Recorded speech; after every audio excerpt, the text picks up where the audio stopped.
안녕하세요. 나무병원TV 김철응입니다. 오랜만에 나무병원에서 쓰는 장비 그리고 주의할 점이 하나 있는 그러한 장비에 대해서 설명하는 시간을 갖고자 합니다.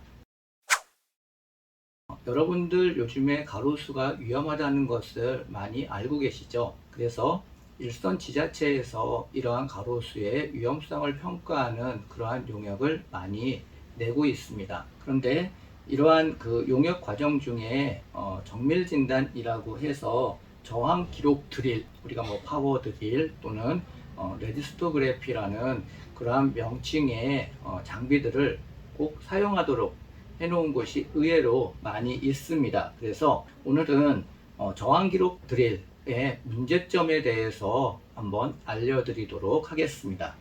현재 이 저항 기록 드릴은 두 개의 회사 정도에서 수입이 되어서 두 종류가 판매되고 있는 것으로 알고 있고요. 어떤 것을 사용하시던지 간에 기능은 똑같을 것 같습니다.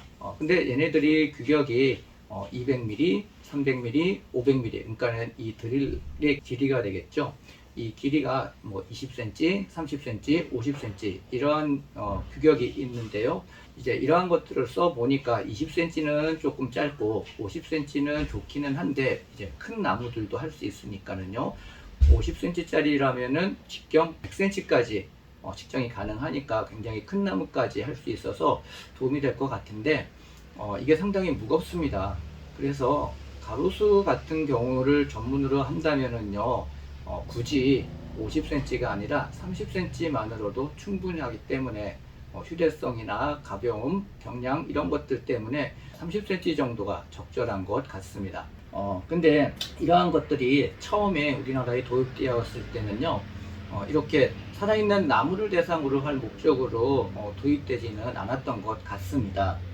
초기에는 목재, 특히 이제 문화재에 주로 사용하고 있는 그런 목재의 부후 정도를 측정하기 위해서 많이 사용을 했던 것 같습니다. 많이는 아니고 일부가 되겠죠. 그래서 지금까지 논문에 발표된 그런 내용들을 보면은요, 목재 부후가 어느 정도 알 수 있는 그런들, 그 다음에 이 장비가 수령도 측정할 수 있다고 그럽니다. 그러니까 나이테에서 춘제와 추제의 강도를 차이를 두고서 하는데, 이거는 또 앞에 다른 탐침을 달아야 되고 또 정밀한 부분이 있기 때문에 일반인들은 조금 좀 어렵지 않을까.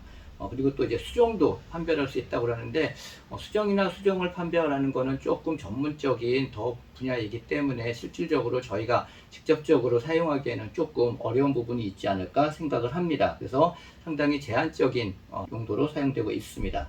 사실 이 장비가 살아있는 나무에 활용되기 시작한 것은 여기 나와 있는 가로수 기법을 활용한 대형 가로수 위험도 평가 및 진단, 이 책자의 영향이 아닌가 생각을 합니다. 가로수를 여러 가지 진단을 할 때 직접적으로 진단할 수 있는 장비가 없기 때문에 이 장비를 많이 활용하고 계시는 것 같은데요.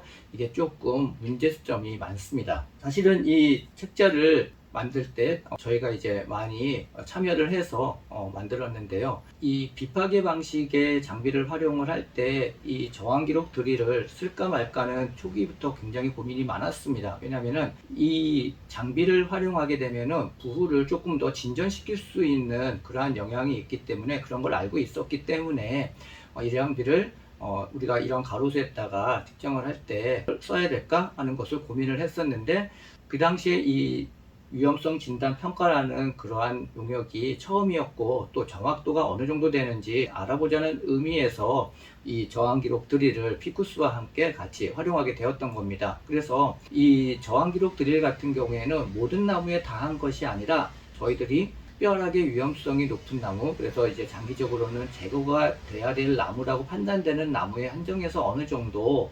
맞춰가지고 이 장비를 활용을 했거든요. 그러니까 지금 일선에서 활용되고 있는 모든 나무에 다 적용을 하는 것이 아니라 일일이 다 쓰는 것이 아니라 곧 베어져서 없어져야 될 나무 또는 특별하게 좀 정확도를 구해야 될 나무, 그러한 나무에 대해서 한정적으로 사용할 목적으로 썼다는 겁니다. 그러한 것들을 좀 알아두시면 좋을 것 같고요. 사실은 이 장비의 문제점이 무엇이냐면요, 일단은 3mm 정도 크기는 사실은 큰 문제가 되지 않을 수 있습니다. 이 드릴이 3mm 정도 되니까는요.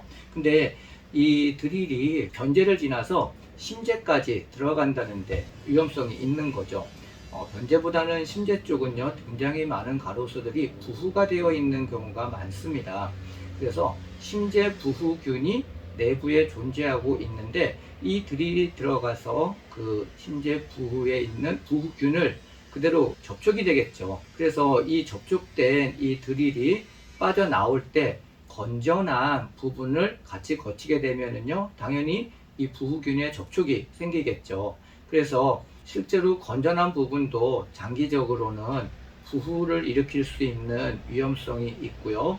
또 이 장비를 이렇게 감염되었다라고 생각되어지는 그러한 장비를 곧바로 다른 건전한 나무에다가 사용을 했을 때 당연히 들어가는 과정에서 그러한 부후균의 접촉이 또 있겠죠. 그러니까 건전한 나무에 부후균을 전염시키는 그러한 매개체 역할을 할 수 있는 위험성이 있다는 겁니다. 그래서 실제로 부후균을 전염시킬 수 있는 그러한 문제점 때문에 사용이 굉장히 제한적이 돼야 된다는 거죠. 일례로 문화재청의 천연기념물 같은 경우에는요, 피쿠스는 사용할 수 있지만 이 전기저항 드릴은 사용을 하지 않고 있습니다. 왜냐하면은 아까 말씀드렸던 부후균의 전파라는 전염이라는 그러한 문제가 해결되지 않았기 때문에 그러한 것들을 해결하지 않는 이상에는 이 장비를 천연기념물에는 사용하지 않는 것으로 지금 이야기하고 있거든요. 일부 말씀을 하실 겁니다. 그러면은 그 드릴을 그렇게 살균을 하면 되지 않느냐? 네, 맞습니다. 그 살균을 하면은 되는데요.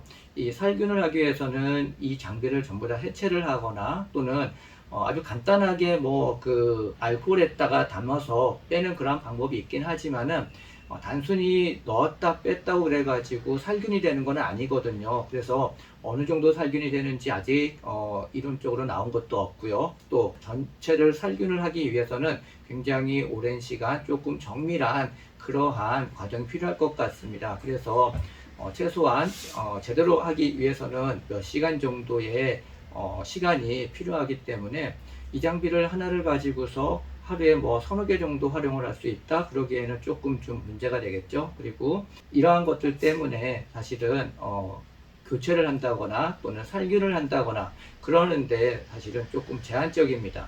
즉 사용하던 것을 계속 사용할 수밖에 없는 그러한 상황이라는 것이거든요. 그러한 것들 때문에 지금 당장은 모르지만 장기적으로는 건전한 나무에 부후균을 전파시켜서 전염시켜서 그 건전한 나무를 오히려 내부를 부후시킬 수 있는 위험성이 있기 때문에 건전한 나무에 함부로 사용하는 거는 조금 자제해야지 될 것 같습니다. 이 때문에 지금 이제 많은 지자체에서 위험성, 이 비파기 기법을 활용한 대형 가로수 위험성 평가 진단과 관련된 용역을 내고 있는데요. 모든 나무를 다 이 저항 기록 드릴을 사용하도록 하고 있는 데가 의외로 많습니다. 실제로 작년에 서울시 같은 경우에는요, 전부 다 이 가로수를 이 기계를 이용해서 뚫었거든요. 이러한 것들이 시간이 지나면 당장은 티가 안 나죠. 왜냐하면 부우라는 게 오늘 내일 당장 나타나는 것이 아니니까는요. 하지만 시간이 지나면 분명히 그 영향은 나타날 것입니다. 그래서 이러한 것들을 자주 하거나 그런 것들은 안 되고요. 필요한 경우에 꼭 필요한 경우에 한정해서 활용을 하는 그러한 장비가 되어야 될 것 같습니다. 사실은 이 장비가 살아있는 나무의 부후 정도를 측정하는 데 있어서는요, 굉장히 신뢰도가 높습니다. 정확도가 높다는 거죠. 그리고 가격도 저렴하고 그 다음에 측정 장비 시간도 할 수 있는 시간도 굉장히 적기 때문에 많이 활용을 하고 있는데요. 그러한 장점 못지않게 더 큰 문제가 단점이 있기 때문에 사용에 굉장히 유념해서 좀 활용을 해야 될 것 같다라는 말씀을 드리고 싶습니다. 지금 제가 이제 많은 곳에서 이 장비를 쓰는 것을 보다 보니까 위험성이 많이 존재하는 것을 인지하지 못했기 때문에 이렇게 하는 것이 아닌가 하는 생각이 들어서 이번 시간을 통해서 이 저항 기록 드릴 장치의 문제점, 그래서 어떤 때 사용해야 되는지 이러한 것들에 대해서 간단하게 설명을 해드렸습니다. 사실 우리가 나무를 안전하게 관리하기 위해서는요, 진단하는 과정이 굉장히 중요합니다. 하지만 그 진단 과정에 문제가 생기면 더 큰 위험성이 발생할 수 있기 때문에 이런 문제점은 사전에 미리미리 제거하는 그런 과정이 좀 필요할 것 같습니다. 오늘은 우리가 위험성 진단을 할 때 사용하고 있는 저항 기록 드릴의 문제점에 대해서 설명을 해드렸고요. 결론은 쓸 때는 일부 써야 되긴 하겠지만 무분별하게 모든 가로수에 전부 다 적용을 하는 것은, 이 장비를 쓰는 것은 오히려 나무의 가로수의 위험성을 높이는 그러한 과정이다. 그렇기 때문에 절대 해서는 안 될 그러한 일이라는 것을 말씀드리면서 오늘 시간 마치도록 하겠습니다. 감사합니다.